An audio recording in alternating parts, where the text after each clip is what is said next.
Hey everyone, thanks for clicking. Welcome back to another video.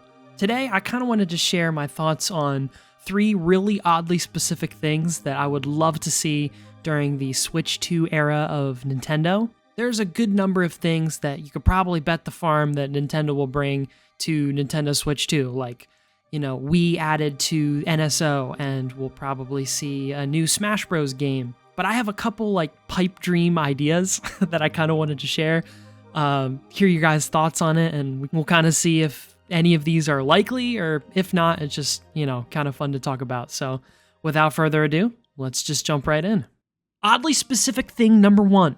I want Nintendo to create its own indie studio. Now, I know that sounds kind of weird, maybe like I've lost it, but think about it. This could be a game changer. Nintendo is known for its big, innovative franchises, sort of pushing the boundaries of fun. I mean, they're super packed with new mechanics, amazing visuals, big open worlds for us to explore. They're always incredible, and I love how Nintendo keeps kind of reinventing the wheel with each new release. However, as amazing as Mario Odyssey is and Mario Wonder is, I also really like Super Mario World. There's something really magical about that game. Pixel art 2D, the catchy sort of chiptune music, the tighter level designs, and the smaller focused scope. It's its own art style. Here's the problem though. Nintendo's not going to halt their forward momentum to create another Super Mario World, because their main studios are kind of pushing forward with the cutting edge. And that's great, but it leaves a gap for those of us who really crave that retro vibe, maybe with a modern twist. So that right there is where the Nintendo Indie Studio can come in. Imagine this. It'd be a smaller team within Nintendo, tasked with creating brand new games that feel just like they're out of the 90s. Imagine a Link to the Past 2 in that classic top-down, dungeon exploring type of Zelda game. Or what about Metroid? We love the Metroid Prime series. What about Super Metroid? They could make more Super Metroid games.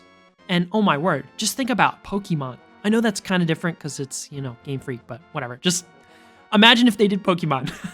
They could create a new game styled after Pokemon Red and Blue, or even, Heart Gold, Soul Silver, or Pokemon Black and White. Just a new game in that art style. Also, it would kind of fit into the pricing structure that Nintendo currently has. Doug Bowser kind of came out in defense of the $80 Mario Kart World pricing and said that they're going to try to do variable pricing, where some games are going to be more and some are going to be less. So far, we've only seen the more.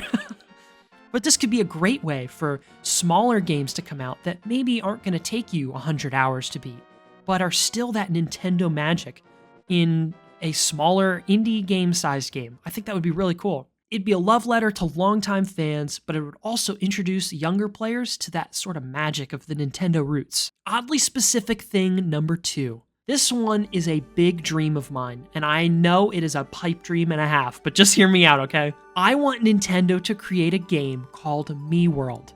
Maybe they can come up with a better name, but that's my working title in my headcanon. An MMO that combines every single Mii game into one giant interconnected experience. Wii Sports, Wii Play, Miitopia, Tomodachi Life, Street Pass, Wii Sports Resort, all of these games. Just take them all and just smash them together into one MMO. The Mii avatars are at the heart of Nintendo's most creative games, and I think it's time to bring them together in a new epic experience. Now, why do I think an MMO would be perfect for this? Well, what makes a great MMO?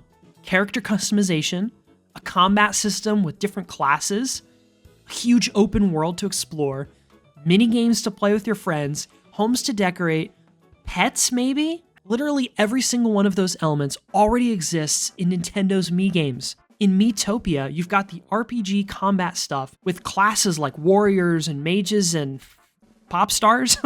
Tomodachi Life, you're decorating apartments, you're building relationships, watching your Miis live their weird, quirky lives.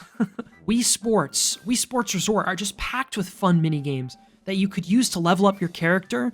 I mean, bowling, the tank battles, golf, even the Street Pass Plaza with all those little mini games, with the fighting the monsters, and even just the exploring on Woohoo Island. We would finally get island flyover with no timer. Imagine that. That'd be so cool. Imagine all of those combined into one MMO. You'd create your Mii, customize your look, choose the class or role that fits your playstyle. Maybe the world could have a Mario-themed amusement park or Zelda-inspired forests full of quests. You could team up with your friends for mini-games and battle against some sort of existential crisis like in the Miitopia RPG fights. Or just hang out in your virtual apartment, decorating it with furniture that you've earned in your adventures. Who knows, maybe you could adopt a pet from Nintendogs to follow you around. That'd be kind of cool. The social features would be off the charts, and it'd just be so fun. Not only that, it would fit perfectly into the Switch 2's play anywhere, anytime, with anyone catchphrase. It'd be perfect. This would be an absolute goldmine for Nintendo. Mainly because I would buy 100 million copies myself. Maybe not that many, but you get the idea. I'm making a full video kind of delving deeper into this concept that I came up with.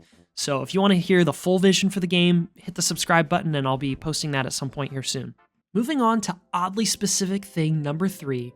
So Nintendo Switch Online has been a pretty fun way to revisit the classic games sort of on the go, having them all digitally, even though it's kind of a drip feed.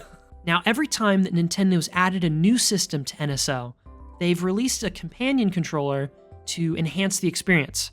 So, they added the NES controller, the Super Nintendo controller, N64, GameCube, was it the Genesis, I think it was? I think it's a really cool touch, and it makes playing those games feel a little bit more authentic to the time period that you were playing them in.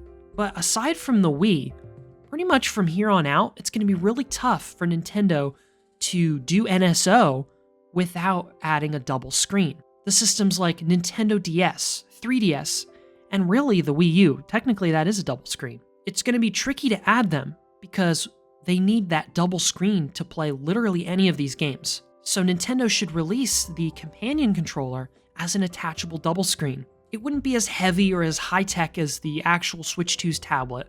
It'd be sort of a lightweight screen that plugs into the top of the Switch 2, kind of in that like USB-C port.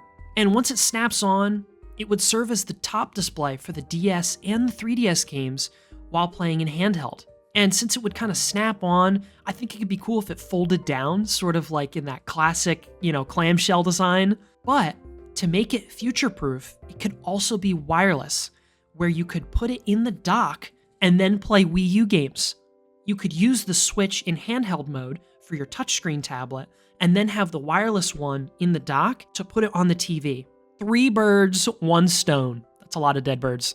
You'd be able to play Nintendo Land. I mean, that one wouldn't be just kind of lost media. Adding this one thing would open up the treasure trove. I mean, you could have Pokemon Mystery Dungeon, Mario Kart DS, you could do Spirit Tracks, all the games that relied so heavily on that double screen. And Nintendo's shown that they're willing to make hardware accessories for NSO, so this is the natural next step. Mario Kart 7 in 3D on a giant screen. That would be awesome. And number 4, the most oddly specific thing that I could possibly think of for them to add to the Switch 2, on the home screen, a gigantic subscribe button that goes directly to my channel. Subscribe to it now, please.